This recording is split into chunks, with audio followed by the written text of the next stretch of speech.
Praise the lord. ఈ యొక్క ఉదయకాల సమయంలో పరిశుద్ధాత్మ దేవుని ప్రేయపడి ఇంకొక అంశం గురించి మాట్లాడ ఆశపడి ఉన్నాను. నా యుద్ధకు రండి, కమ్ టు మీ. సో ఈ మాట ఎవరంటే దేవుడు తప్ప ఎవరన్నారు. సో ఎప్పుడు రావాలి, ఎట్లా రావాలి అంటే, నువ్వు ఎప్పుడైతే సమస్యలతో ఉన్నప్పుడు, ఇబ్బందులు ఉన్నప్పుడు, దుఃఖం ఉన్నప్పుడు నా దగ్గర రండి. సో ఒక వ్యక్తి ఆయన కుటుంబం గురించి, ఆయన జీవితం గురించి చెప్తాడు. ఏంటంటే, ఆయనకు 4 పిల్లలంట. 4వ కుమారుడు జన్మించినప్పుడు ఆయన చాలా స్ట్రెస్ ఫీల్ అయినంట.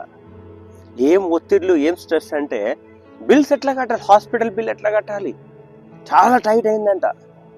ఒత్తిళ్ళకు గురి అయినాడు.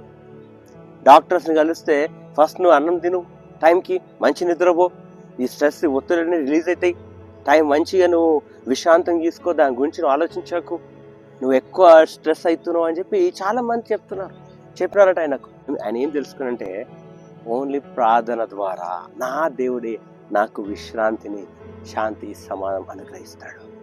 ఎవరు అనుగ్రహించారు? అందుకే మత్తయి సువార్త 11:25-30 వరకు చదువుతాను. ఏంటంటే, come to me all you who are very and burdened and I will give you rest.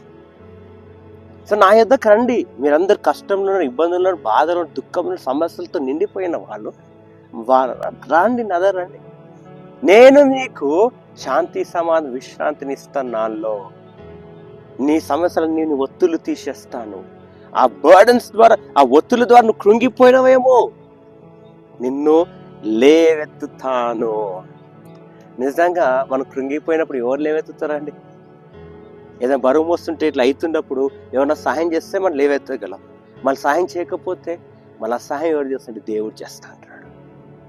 ఈ వ్యక్తికి దేవుడే సహాయం చేసినట్ట, ప్రార్థించినప్పుడు ఆ బిల్స్ అన్ని క్లియర్ చేసినట్ట.